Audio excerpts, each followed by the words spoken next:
still putting in my background tone. I've got much of it covered now. But I have to finish it up and then move on to the next step.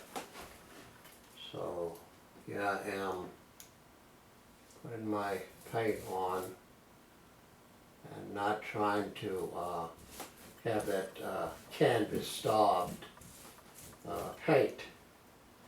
In this case it's the plywood.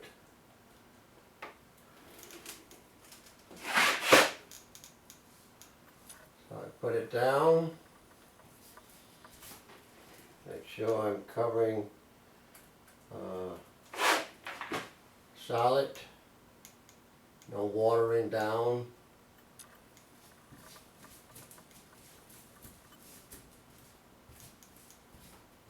And of course, acrylic will always dry a tone darker, one tone darker. So depending upon how you mix it up, and this is mainly for beginning artists,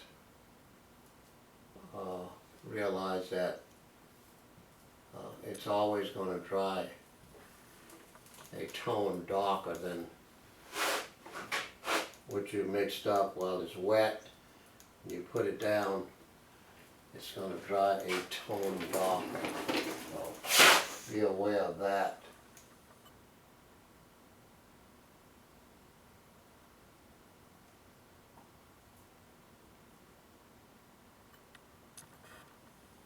And of course, you concentrate when you're on critical areas so that you get the form correct. Stay in the perimeter of your drawing, because the more you distort and cut into your drawing, the more distortion you're getting. And of course, you don't want that. You want it to be close to the drawing that you've already done, the thumbnail sketch. So sometimes you go into the area that you'll have to go back and clean up again, so to speak. But sometimes I have to use my brush in this manner, as I'm pulling that form, and you try to have a steady hand. But experience is the best teacher, so I'm sure my students at school and students who may want to watch this video, these series of videos that I've done showing you free of charge how I've been involved in mural paintings over the years, and the technique that I use in creating what I create. This is my flat graphic two-dimensional effect here. I have several techniques. This is just one of them, flat graphic two-dimensional. I don't try to have the painted quality with this. I just try to put it on in a flat tone and I let it stay. So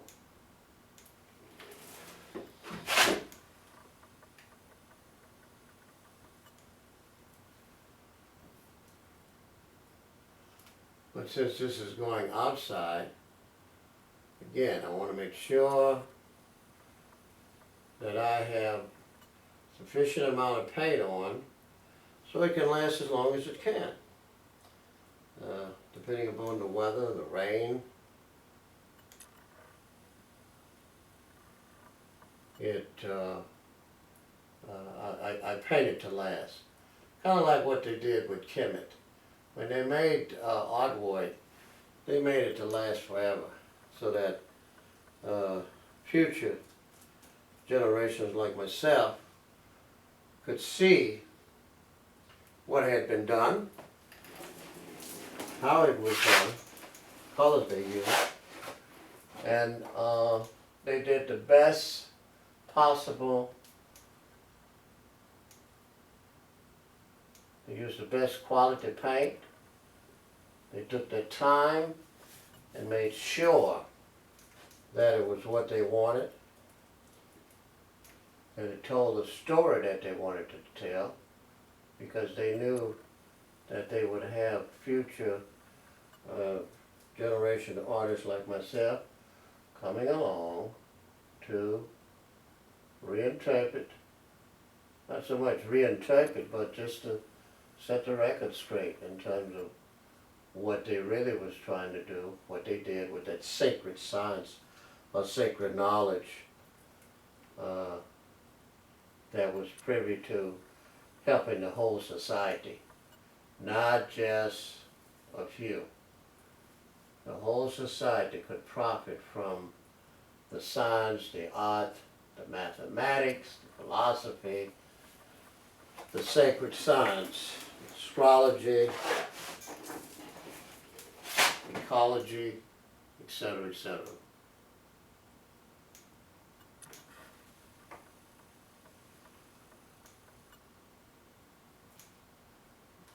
So,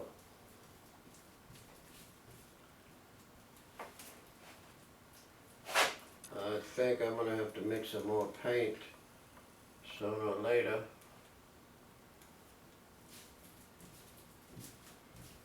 Thought I had enough mixed up, but that's the way it is sometimes.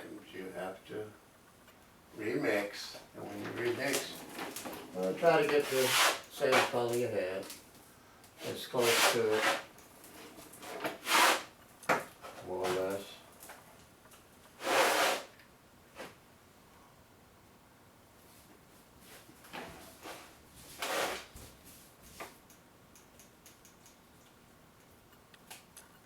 And that's never been a big problem for me, because I can kind of match the colors. I know that it's going to dry a tone darker, so I mix it up in lieu of the tone that's already dry. I mix it up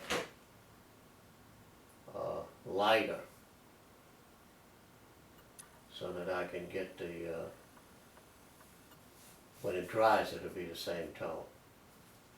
And a lot of times, getting the same exact tone is not as important as your overall unity, because even if you don't get that exact tone, you can always do something else to get that unity, that relationship there. It's some other color you could bring in. And you move it around in other areas, so to speak.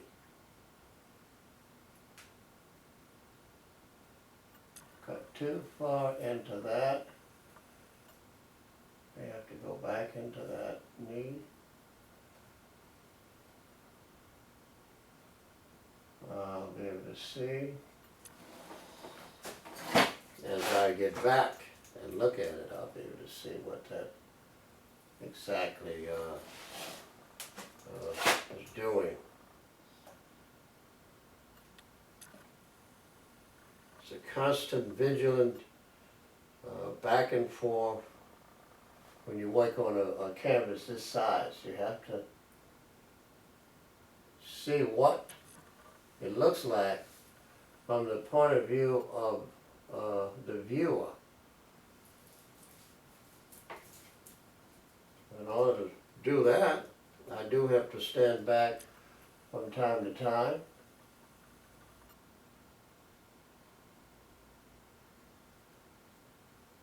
And look at it from the point of view of my audience, or the viewer, how they see it.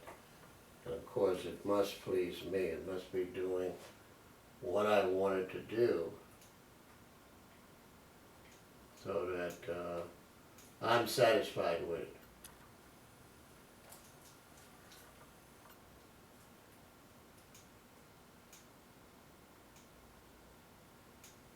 You get to a point where you are creating, and you look at your canvas, and it's in a true sense, sometimes you get the idea of what to do next, what you should do next, and how to improve it. That's the creative process that I go through. So, there it is. That's what I'm attempting to do. And of course, you have to be aware of